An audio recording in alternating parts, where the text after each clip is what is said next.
Hey, what's going on? This is Edwin Vereen from WOBL, WDLW Sports, I-90 Sports, and the SportsBros Podcast. Are you listening to Tapped In with Tony? Welcome to Tapped In with Tony. I am your host, Tony Bogan, and tonight we have a panel of multiple Northeast Ohio media guests to talk about high school football.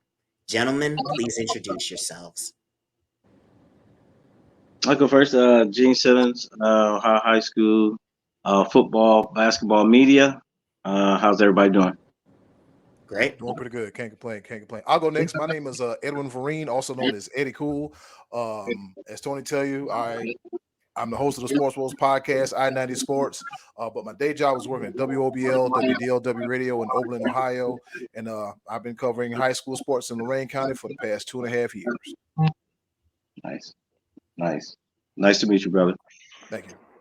Hey guys, Mike Robinson here. I'm with BCSN, Spectrum, ESPN at times. I cover for Prep Redzone as well.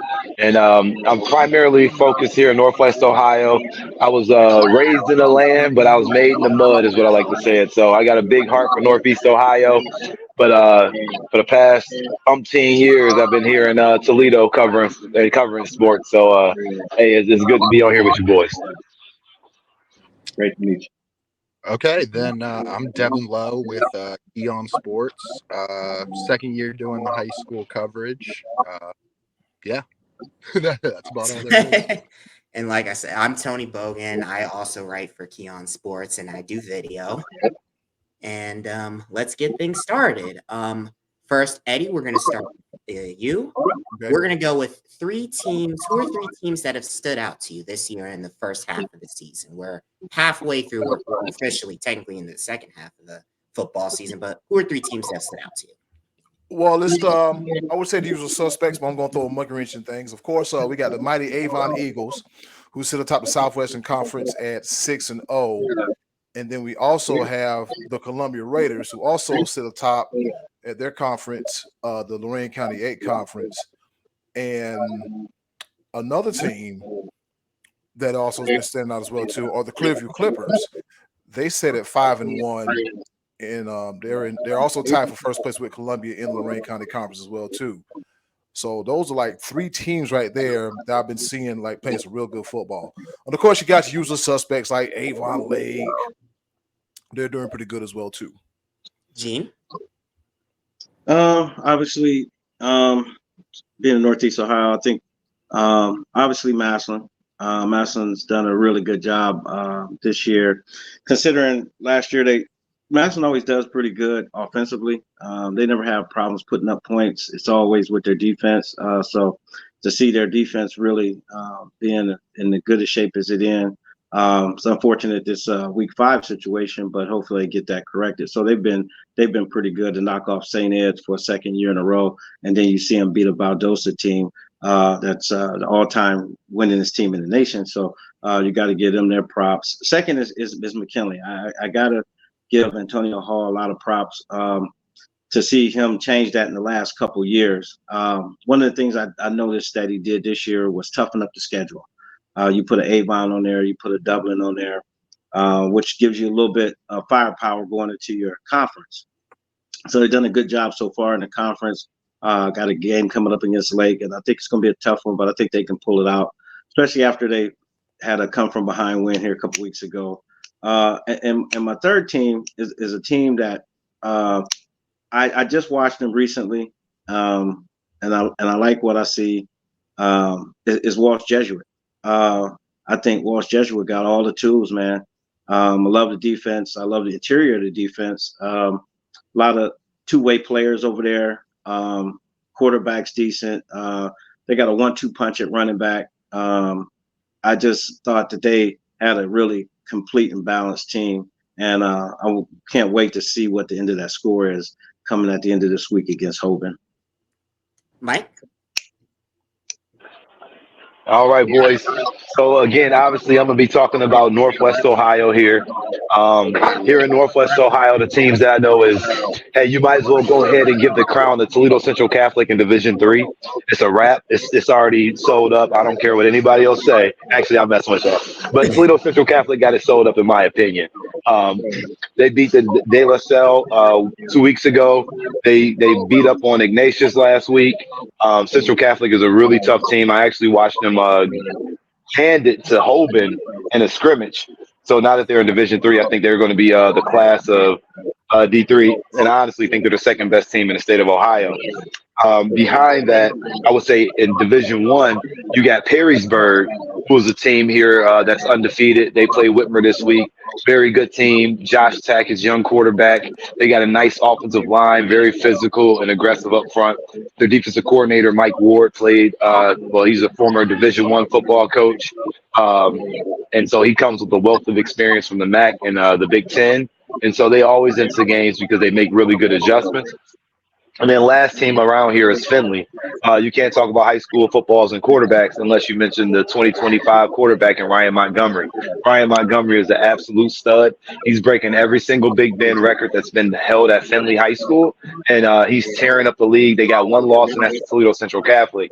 And since then, no one else has beat them since week one. Very good football team. They'll get tested a little bit more here in the stretch.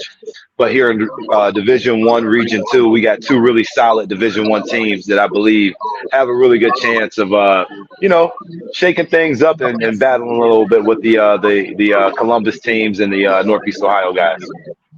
Awesome. Nice. Okay, one team, they kind of fall into the being slept on category, but all the attention in Division II's on Hoban and Massillon, and that's fair. But Avon is really good. Avon is really good. I was worried a little bit. Filio graduated last year. Nolan Good slid right in, and they haven't missed a beat at all. They really need to be talked about more in Division II. Walsh, like you guys said, they're kind of flying under the radar a little bit too. Big game this week against Hoban. If they can get that, they're not going to be flying under the radar anymore. They're going to have a big target on their backs. And I got to give a little shout out to my alma mater down in Division VI, Rittman High School. Started off 4-0 for the first time since 1991. Sitting at 4-2 right now. Looking at their first legitimate playoff berth since 2005. I think I was in 6th grade. So, really excited for that too. Awesome. And Devin, we're going to stay with you and go back the other way. Who are 3 teams that are just being slept on? One for me is Wadsworth. Wadsworth is getting the job done every week. They're gonna have a tough road in the playoffs, but they seem like a really solid unit. Don't maybe see them losing 1, maybe 2 games the rest of the way. They're going to be in really good shape come playoff time. It's weird to say slept on, but I don't understand how the Associated Press poll. Why are they playing with Glenville in Division IV? I mean, I get it, but no one else in Division IV is hanging with Avon. No one else in Division IV is keeping it within 30 to IMG. That one's just a little weird for me. And like I said, Avon too. Like, I think that they match up really well with both Hoban and Mass, and they play good defense. They have a little bit of variety on offense. They don't only do one thing. So, yeah, Avon in Division II, they're kind of my sleeper team, if you can call Avon a sleeper. Awesome. Mike?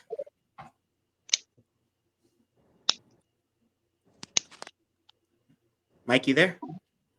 Yeah, I'm here. Sorry about that. The question was, what underrated team is the question, correct? Yes, 3 teams that are being slept on, in your opinion. 3 teams that's being slept on, in my opinion. Let me go ahead and say,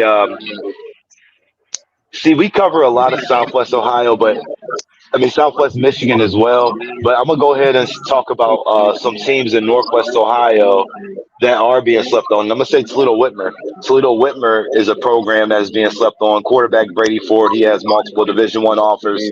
They got a young sophomore running back named Joey Morales. He scored 4 touchdowns versus Anthony Wayne last week. Really tough, really athletic. He has the opportunity to bud into something special. They got some young guys on defense up front. They got Carter Lowe, who's got every Power 5 offer from Ohio State to Georgia.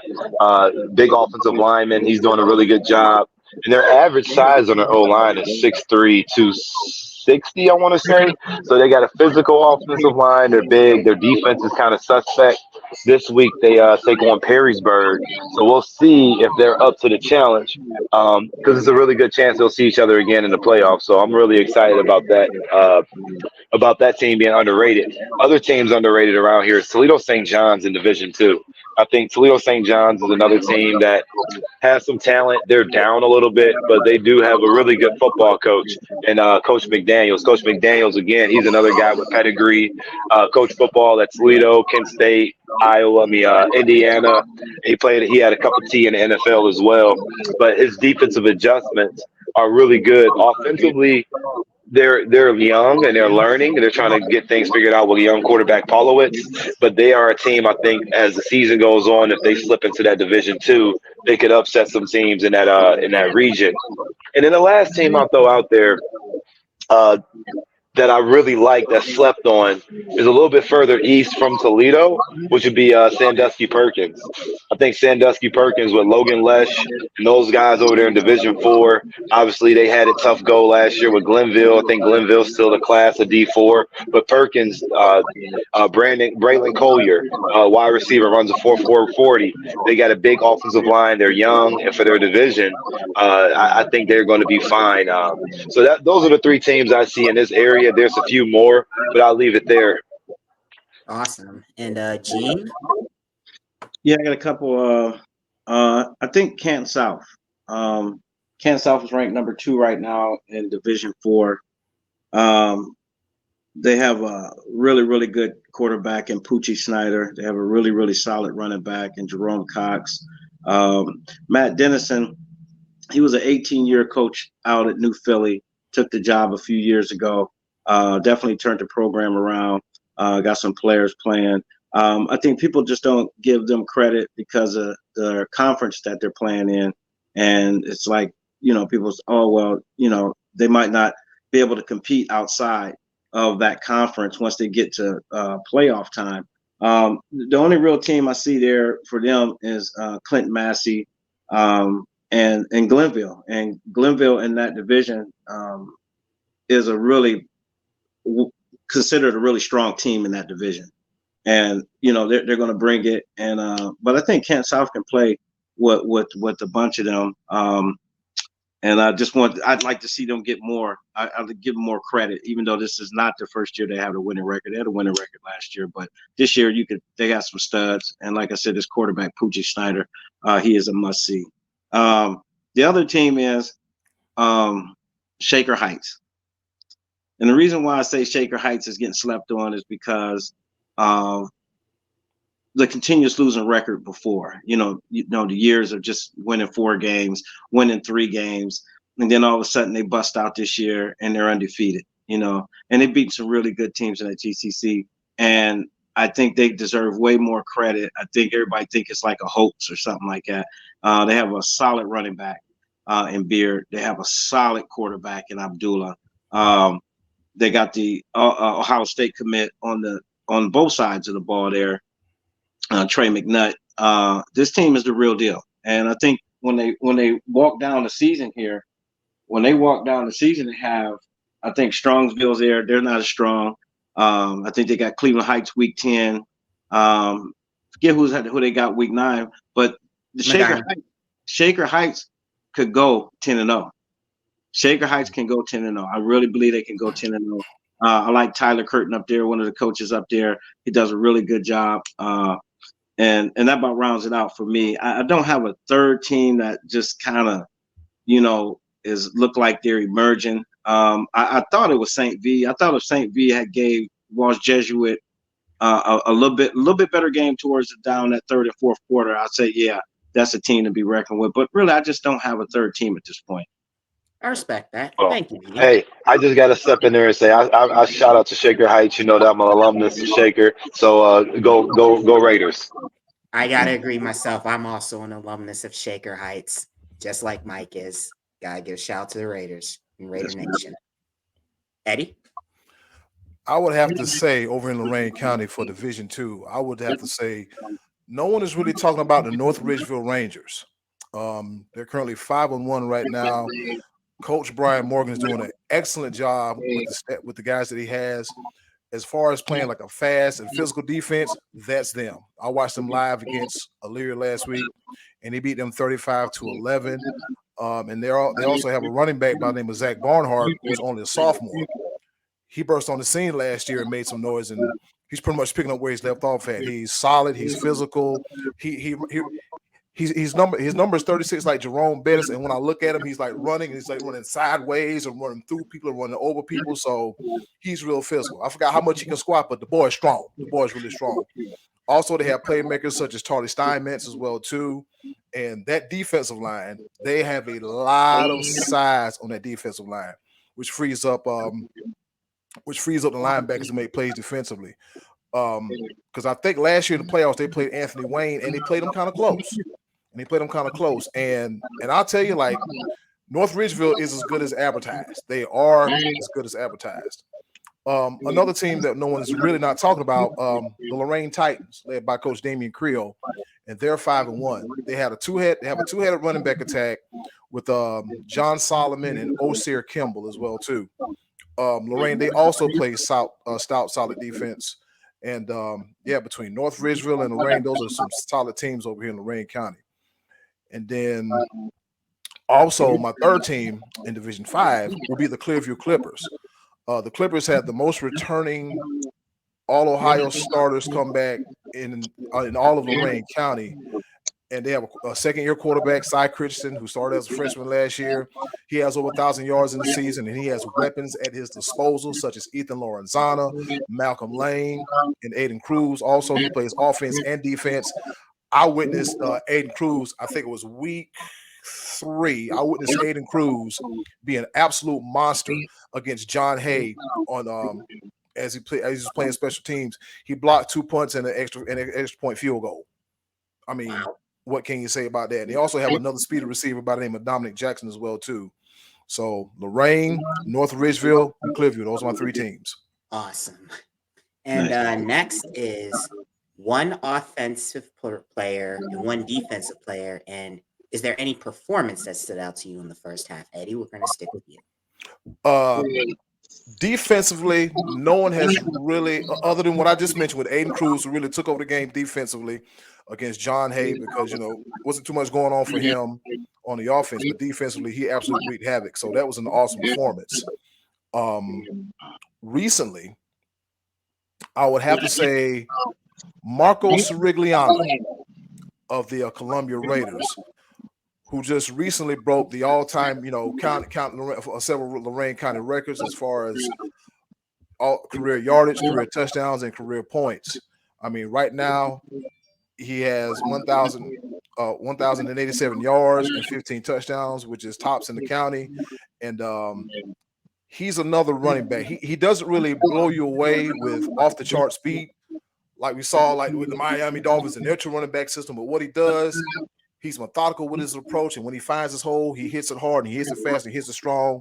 And once Marco gets running, he can make those necessary cuts if he needs to. But once he starts going downhill, he's just hard to stop. And last week when they played Oberlin, he only had 6 carries, 6 carries for 196 yards and 4 touchdowns. Wow. Yeah. Marco, if Marco is a sight to see. I saw him last year, and I was like, wow, this is Marco. No, I saw him this year. I was like, wow, that's Marco. That's the man. And so, yeah. Yeah. Gene? Offensively, I think we can probably agree with the Owens boy at Massillon. I think he's the reason why they win against Valdosta. Even though Valdosta's quarterback got a little banged up, I still think that once this kid is powerful and fast, he's a sight to see in person. This guy is, to me, college ready. Sees the field very well. Once he gets to the second layer of the defense, it's just like, good night, I'm out of here. Very well spoken kid. He does some things in that Madison offense that we haven't seen in a while. A guy who can literally do a check down, go half check down, and once he come in that half check down, if it ain't nothing there and them guys are getting their butts in the hole on that front line, he's out of there. Too many guys can't bring this guy down. They can't touch this guy, and he's been the factor. He's been the X factor in that win against St. Ed's. It's just it is what it is. And even though that was a close game, and I give props to St. Ed's, they played a really good game without their starting quarterback. But at the end of the day, this kid is next level. I just hope they get some good news back about him, and he can continue and finish his season, and they can go into the playoffs. Because I really think he can take this team. I think he can take this team all the way. Defensively, I got to go with the same. I got to go because these are the teams I've seen in coming up in our 7 weeks, and it's two players, and that's that Dorian Pringle for Massillon. I think he's the best player on the field at all times. The kid is lights out. Great linebacker, great vision, great burst of speed. You can put him and platoon him and put him on the offense, and you can let him run the ball, and it seems like he doesn't wear down. He's giving you the same on offense as he's giving on defense, and vice versa. And his colleague on that defense, Cody Fair. I think those two make a great combination defensively. It's a great 1-2 punch on that defensive. They get stops, they get major tackles. They make offenses work around them. Offenses start going east. They start going boundary to boundary because they figure they could try to tire these guys out, but it doesn't work. They are just a 1-2 punch to be reckoned with. I really, really, really like those two. And like I said, Dorian Pringle is one of those guys. He's the best player on the field at all times. Awesome. Mike. All right, how many players I'm talking about here now? You got to rerun that back one more time. One offensive player, one defensive player, and if possible, just a performance that stood out to you. Okay, so far I'd say Jalen Watson at Toledo Central Catholic. He's a kid from Detroit. He came down last year as he was injured. Didn't get to participate in their state championship run, but he is like their X factor. I always say this: you only wear number one if you're really that guy, and he wears number one because he's that guy. Last week he had a throwing touchdown to the quarterback in the old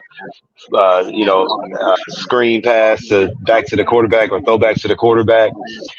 He's had defensive touchdowns as a corner, and he's already committed to Iowa. And then offensively, he's just a game wrecker.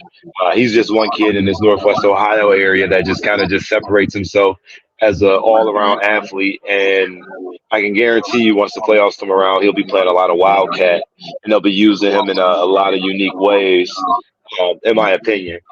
Defensively, I want to stick with Toledo Central Catholic, but I will talk about two guys.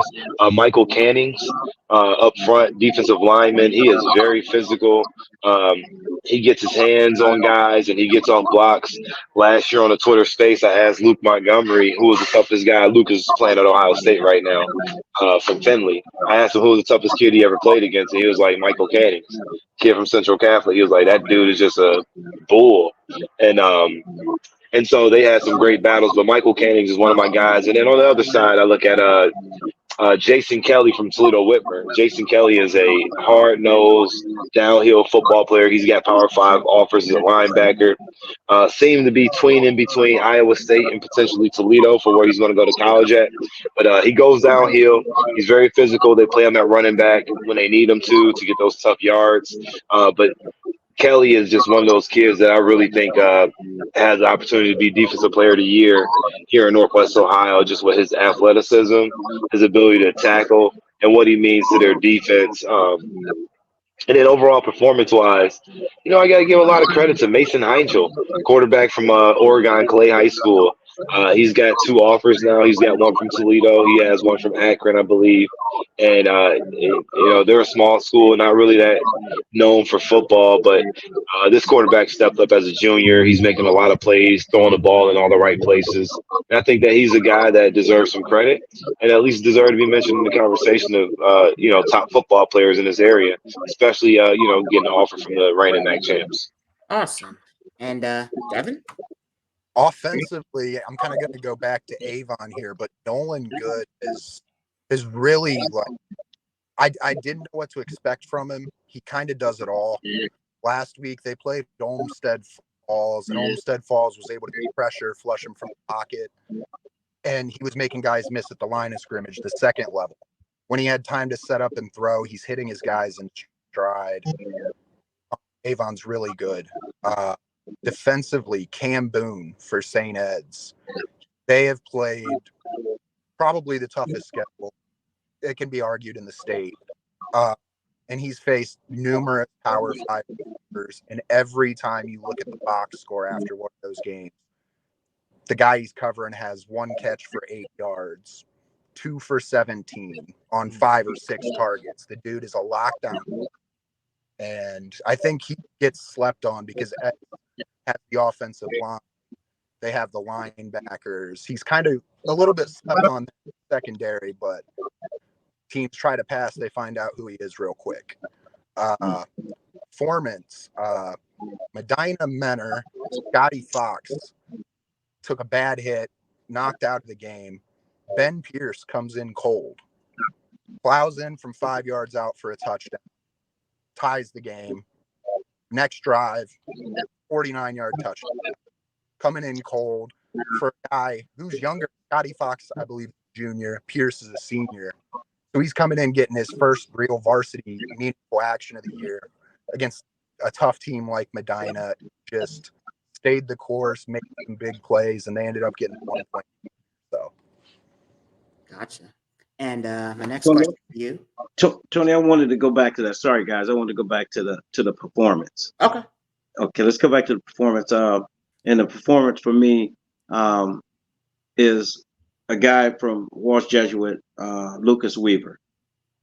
He's an RB2. He came in late in the first quarter. A couple minutes left in the first quarter. Brock Sherman, their starting running back, went down with a left lower ankle injury.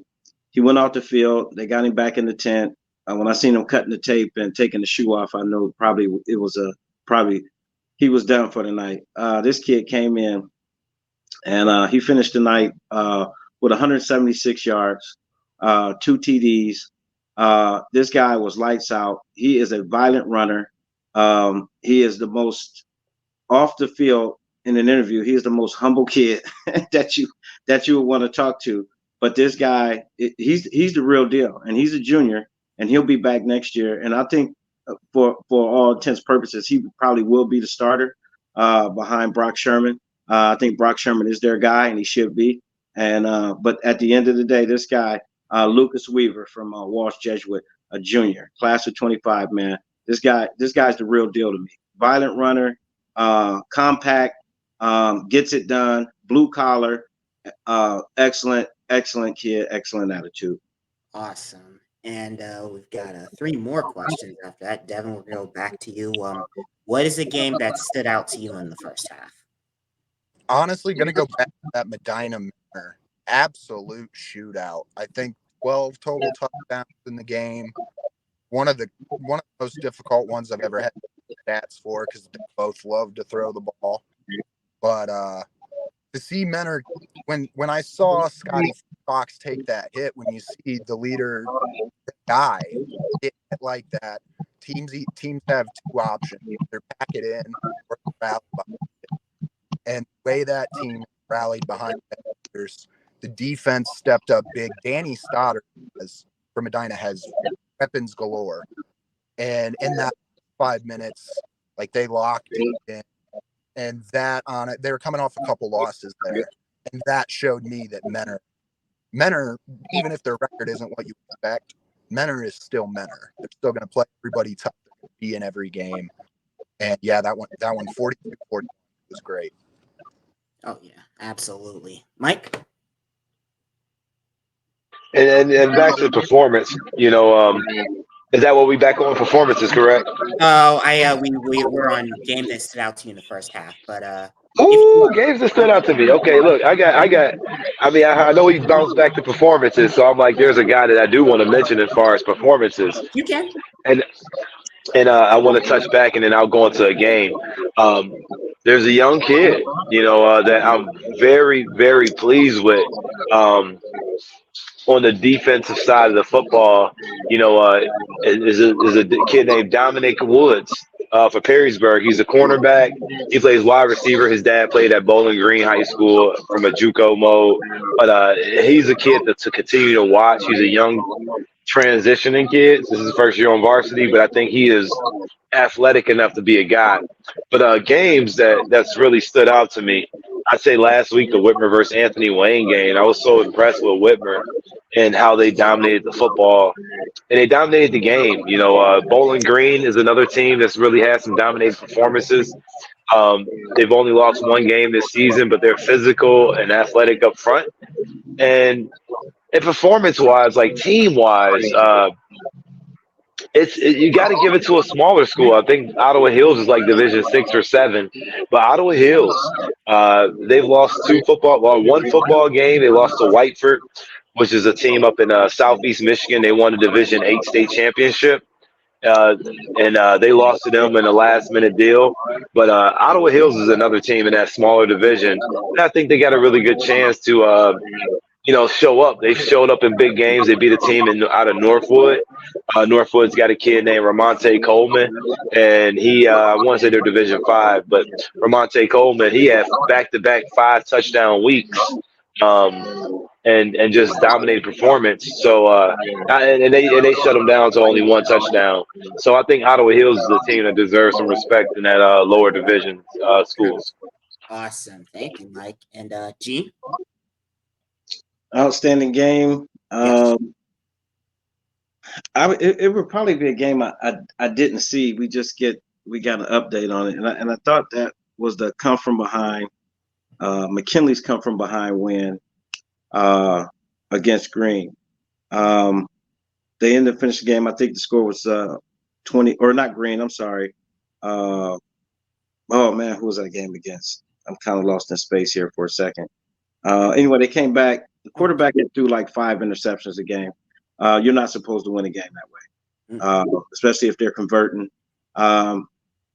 Came back, won the game 28-27, and they was down by, it was 28-7, I think, at half. Anytime, and I didn't see the game. It was just amazing to see that when a team comes from behind like that and they come back in the second half, it tells you a lot about what was instilled in them in the locker room. A tough talk maybe, but they came out and played their butts off, and they came back and they won that game. And kudos to McKinley for that. Awesome. And Eddie? I would have to say a game that I attended, which I was also working, and you can watch also on the Lorain County Sports Network, the Firelands Falcons, and they hosted the Columbia Raiders. In the first quarter, the Firelands Falcons, they kind of held Marco and crew in check. The score was 7-0. It would have been 14-0 going into the third quarter, but they had an overturned touchdown where the running back from Firelands, I think his name is Kevin Williams, had like a 40-yard end around reverse play, and right before he crossed the goal line, he fumbled the ball. It was a punch out from behind. He fumbled the ball, and it fumbled out to the back of the end zone. And since then, Firelands could never recover. And after that, they And after that, Columbia scored 21 unanswered points. They scored 21 unanswered points, and Marco had a big night. I think he had, if I'm not mistaken, that might have been the night he ran for 200 yards. Marco has ran for 200 yards so many times, I lost count. I don't have enough fingers and toes to figure out how many games he had, but that's one of those games where Marco just ran wild, and the thing about it is, it was a slow, methodical, grinding, classic Lorain County 8-style football game. Now, in the first half, there was a few turnovers committed by Columbia, but I don't know what Jason Ward and crew said to those boys at halftime, but they came back and He scored 21 unanswered points, and they won the game 21-7. Awesome. And Nice. Eddie, we're going to stay with you. What is one game you're looking forward to in the second half? The one game I'm looking forward to in the second half, as I look at my schedule that I have here, it has to be a rivalry game between Avon and Avon Lake. Of course, you know, Avon, they do what they do year in and year out. Between having players, great players from Sam Detilio last year to now Nolan Good, and also you have Ja'Cory Caffrey, who's a Cincinnati commit. It'll be interesting to see what they do. And then Avon Lake, who has a sophomore quarterback by the name of Alex Afalter, and they also have a running back by committee with Jake Bova and also Wade Nelson, and you can't forget Derek McCrum, who's also a Penn University commit. And it'll be interesting to see what they do. Like, will the Shoremen get the best of the Eagles, or will the Eagles keep it business as usual? So I'm really looking forward to that game on October 20th, and you can listen to that game on WDLW Radio. Thank you for the plug, Eddie. Gene? Yeah, well, it'll be me and you this week covering Wadsworth and Nordonia. I want to actually see that game. 2 6-0 teams coming in, two great quarterbacks on each side, two well-coached teams. I think this one should be a good one. I think I will honestly say I predict Wadsworth may come out the winner in this one, but we'll see. And this is the game I think week 7 we should want to see. Obviously, if we're looking down the schedule and we go week 10, it's a couple games there. You obviously want to see St. Ed's and Hoban. That's a game that's going to be pretty tough week 10. And then you always got the sizing up the Massillon-McKinley game. Massillon's been whooping on them here the last few years. But this, like I said, again, this McKinley team, they got some pieces, and looking forward to seeing how that result turns out in that game. Awesome. Mike?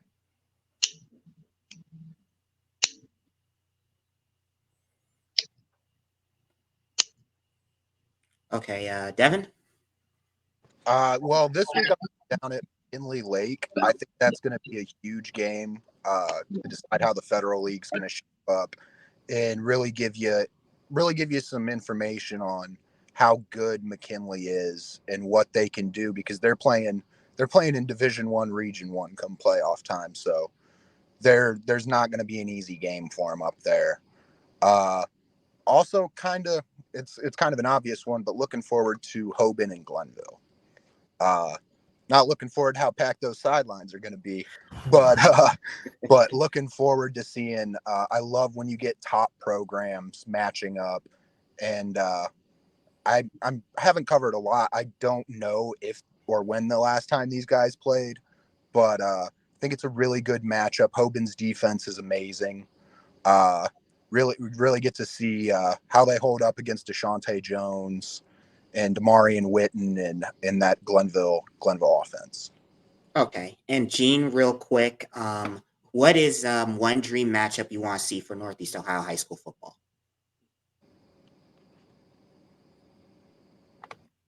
What did you say, Tony? One dream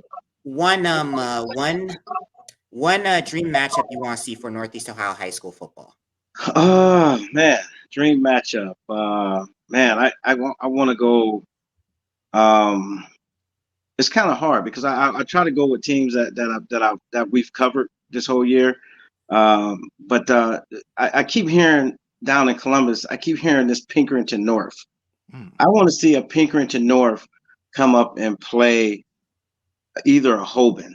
I want to see that matchup. I think that'll be a solid matchup, especially with this Pinkerton North team this year. Hopefully, I don't know what their depth looks like the next couple of years. I will check into that and see what they have. But I think that'll be a great matchup. I think we need to start seeing more of those Columbus teams coming further northeast. I think Massillon played Pinkerton Central a couple of years back. It was the first game of the season when they had Sonny Styles.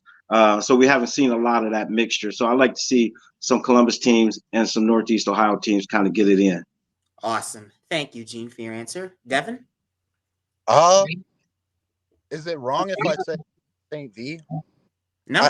I don't get why that ever ended. I mean, the environment at those games is electric. The students are into it. The only other game I could compare it to crowd engagement wise that I've covered is Massillon McKinley. Those two schools genuinely don't like each other. And as I went to a small school, and we've lost, I think, 8 or 9 straight to our rival right across town. Still want to play them every year. Even if we're going to get beat, I want a chance to line up against them. So I'd have to say Hoban St. V again. And last but not least, Eddie Cool. I'm going to go out on a limb, and I'm going to go outside of Lorain County, because of what I've learned since living in Ohio, sometimes that division classification doesn't mean nothing. Call me crazy, but I would like to see St. Ed's versus Glenville. Oh. St. Ed's versus Glenville. I mean, you got 2-story programs. They have a lot of talent. It's the classic case of the private school versus the public school. And I just want to be there 4 quarters and watch them do what they do best, and that's play football. You got 2 tremendous coaches, 2 state championship winning coaches, so they have to know what they're doing. The staff is excellent, and you have some standout players, and between the Armstrong twins, and then you have DeShante Jones and that crew over in Glenville. So yeah, I'm gonna say D4 versus D1 and put them on the field and let's see what they got. Absolutely, because they played a quarter and a half of a scrimmage before weather ended it. And, I was rough. Well, guys, it's been a pleasure of having you guys on.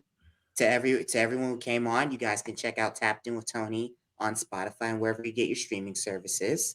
And you can follow me on YouTube, follow me on X, Twitter at tbogues2010, Instagram created by Tony. And you can follow these gentlemen's work, Eddie Cool for WBLL, WDLW, and the SportsBros Podcast, Devin Lowe, Keon Sports, and Gene Simmons with Ohio High School Football, and Mike Robinson with his work for BCSN and Prep Redzone.